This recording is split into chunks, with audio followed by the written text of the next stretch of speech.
BX1 ⁇ l'invité de Fabrice Grosfilet. Notre invité ce midi, c'est Bernard Clafailly, qui est ministre de l'Emploi et de la Transition numérique, notamment en région bruxelloise. Bonjour Bernard Clafailly. Bonjour. Première question, ce baromètre Manpower sur l'emploi dont on vient de parler, qui annonce une reprise timide de l'emploi, mais une reprise quand même, mais a priori moins bénéfique à Bruxelles que pour les autres régions. Ce sont des chiffres qui correspondent un petit peu aux pronostics ou aux prévisions que vous avez, vous, du côté des autorités bruxelloises ? Mais d'abord, ce que ça veut dire, c'est qu'il y a des opportunités d'emploi, même dans la crise, même aujourd'hui. Je rappelle qu'il y a des entreprises qui engagent, des secteurs qui tournent à plein régime. Et donc, il y a des opportunités de trouver de l'emploi si on en cherche. Et ce que l'étude prouve, c'est que demain encore, il y a des secteurs économiques qui vont engager, et même engager plus qu'aujourd'hui. Donc, c'est une bonne nouvelle et il faut la prendre pour ce qu'elle est.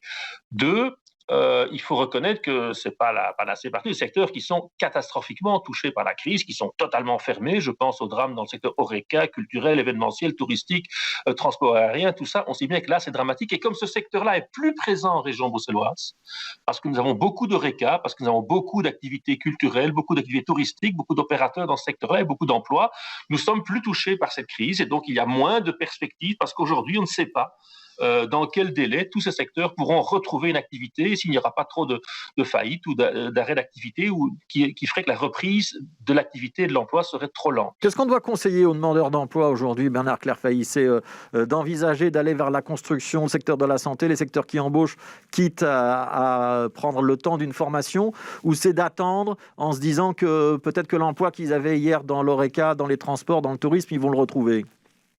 Bon, d'abord, de toujours chercher activement, si on veut travailler, on cherche activement. Deuxièmement, de faire des choses que vous avez envie. Pas aller faire tel secteur parce que ça, si vous n'avez pas envie, vous ne serez jamais heureux dans votre métier. Il faut être heureux dans son activité professionnelle. 3, la crise économique bouleverse les secteurs, les activités, les besoins de la société, et donc bouleverse les carrières professionnelles. Et donc, il faut parfois accepter de se réorienter professionnellement. Et donc, des secteurs que vous avez cités, qui sont en crise durablement, ne vont pas offrir énormément d'emplois rapidement. Et donc, il faut peut-être profiter de l'opportunité pour se réorienter. Et il y a beaucoup d'offres de réorientation professionnelle, de formation professionnelle qui peut vous aider à trouver de l'emploi dans un secteur qui vous plaît. Ça peut être le secteur social santé, bien évidemment. Ça peut être tout ce qui relève de l'informatique, du numérique, du digital qui est en plein boom dans tous les secteurs et cela pour longtemps, mais aussi le secteur de l'enseignement, le secteur du commerce pour partie, du transport. Enfin, il y a une série de secteurs qui engagent et il y a des métiers pour tous les niveaux de qualification. On trouve facilement des formations à Bruxelles quand on veut faire une réorientation professionnelle en ce moment, même avec le Covid ? Bien sûr, il y a une offre de formation qui a été augmentée et qui va être rafraîchie en fonction des nouveaux besoins des secteurs économiques. Nous travaillons avec les secteurs économiques pour définir avec eux quels sont les besoins. Bien entendu, dans le contexte actuel de confinement, beaucoup de formations n'ont pas lieu en présentiel, mais ont lieu en distanciel. Mais nous sommes prêts à les réouvrir en présentiel le plus vite possible dès que ce sera autorisé. Mais l'offre de formation est là. Et notamment pour que tout le monde acquiert principalement les compétences numériques dont on va avoir besoin dans tous les métiers. On n'a pas seulement besoin d'ingénieurs informaticiens, de webmasters ou de web designers, on a besoin dans tous les métiers, dans le transport, quand vous gérez un camion, vous gérez un entrepôt, vous avez besoin de manipuler aussi l'ordinateur, même une aide ménagère en titre-service a besoin de savoir gérer les titres-services numériques, électroniques et digitaux. Donc dans tous les métiers, on a besoin de ces compétences. Alors, je voudrais qu'on quitte le terrain de l'emploi, qu'on s'intéresse à une autre casquette que vous avez, c'est celui de ministre de la Transition économique. Quand l'IBPT, donc l'Institut belge des postes et télécommunications, annonce qu'on risque la saturation de la 4G en région bruxelloise, ça vous inquiète ou vous vous dites c'est un petit coup de pression supplémentaire dans le débat sur la 5G et c'est juste de la com'? L'IBPT est une administration, donc elle ne fait pas la pression sur les uns sur les autres, elle ne fait pas un jeu politique, elle nous informe d'une situation objective. Et notre besoin d'échanger des données, des datas à travers les ondes ou à travers les réseaux de fibre optique augmente et nouvelle technologie qui nous permet de rendre de meilleurs services, de mieux travailler et d'avoir des travaux moins pénibles, exige une plus grande capacité à échanger des données. Et donc, nous allons devoir investir dans la fibre optique en région bruxelloise pour mieux transporter ces données, mais également dans les ondes et dans l'installation de nouvelles antennes 5G pour répondre aussi à l'Europe qui nous invite à être une économie moderne de demain qui ait des emplois de qualité. Pour l'instant, on n'est pas encore sur la 5G, on est sur la 4G. Et ce que dit l'IBPT, c'est que d'ici 2022, c'est-à-dire quand même l'année prochaine, dans le centre-ville, mais aussi à Anderlecht, à Saint-Gilles, à Ixelles, à Schaerbeek, on pourrait arriver à la saturation. Est-ce qu'il y a possibilité de rajouter aujourd'hui des antennes 4G? Puis on parlera de la 5G juste après. Je pense que oui, je pense que les opérateurs sont prêts à le faire. Simplement, les opérateurs ne souhaitent pas investir dans les antennes 4G si quelques mois après, on leur dit d'investir dans les antennes 5G. Ils veulent savoir dans quel contexte d'investissement, c'est des sommes gigantesques d'investissement, ils peuvent se placer pour les années à venir.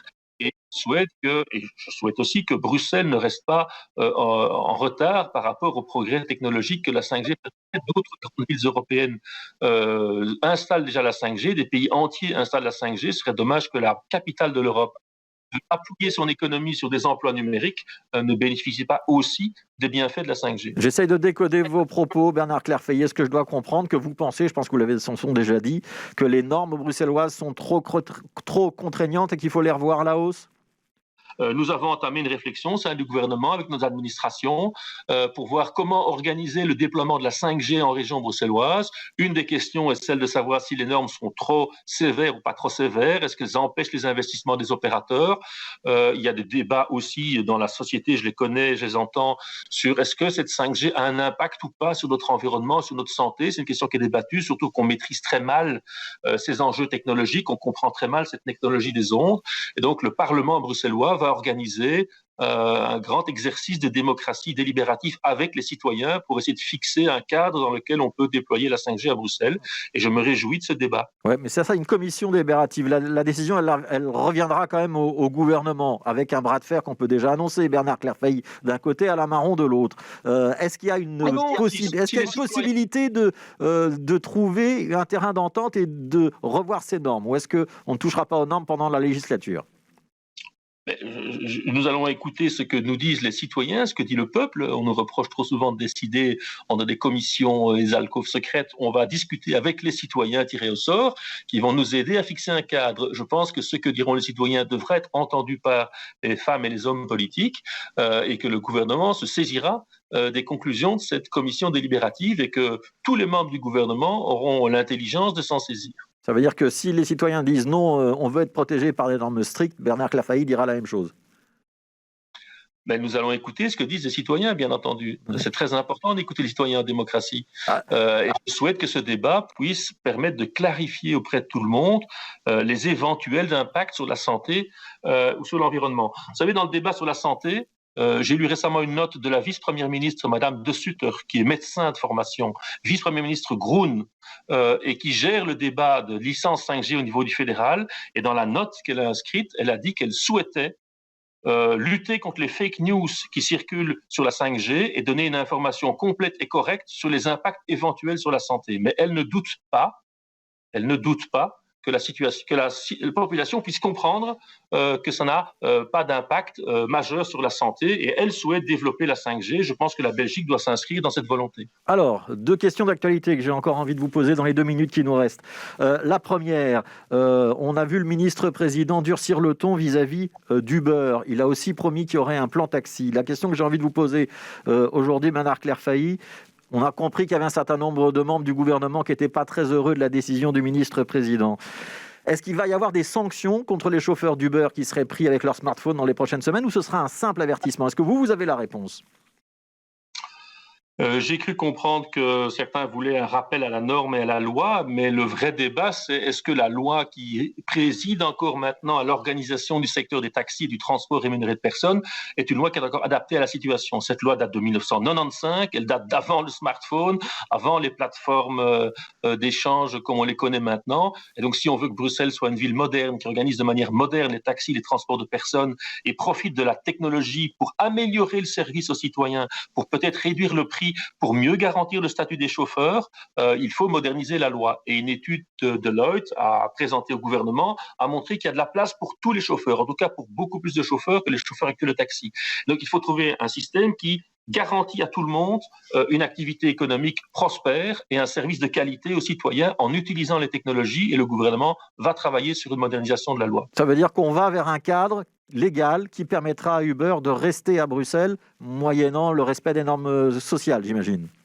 Je ne me préoccupe d'aucune société ou marque commerciale, et elles font du commerce, donc je ne citerai pas des noms.